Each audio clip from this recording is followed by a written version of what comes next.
2025-এর top 5 mid cap fund যেখানে invest করলে আপনারা অনেক ভালো রিটার্ন পেতে পারেন, তার আগে ভিডিওটিকে অতি অবশ্যই সেভ করে নিন। নাম্বার 5 হচ্ছে এডেলউইস মিড ক্যাপ ফান্ড, যার ফান্ড সাইজ হচ্ছে 10,000 করোড়। 3 বছরে মোট রিটার্ন দিয়েছে 32.75%। নাম্বার 4 হচ্ছে নিপন ইন্ডিয়া গ্রোথ ফান্ড, যার ফান্ড সাইজ হচ্ছে 36,000 করোড় এবং 3 বছরে মোট রিটার্ন দিয়েছে 31.21%।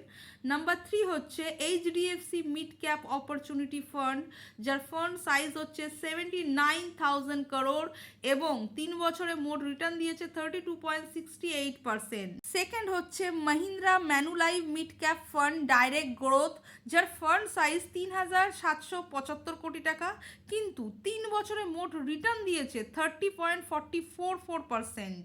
এবং নাম্বার 1 মানে যেটা সব থেকে বেশি ভালো মিড ক্যাপ ফান্ড 2025-এ, সেটা হচ্ছে Motilal Oswal mid cap fund direct growth, যার ফান্ড সাইজ হচ্ছে 30,000 কোটি এবং 3 বছরে মোট রিটার্ন দিয়েছে 36.67%।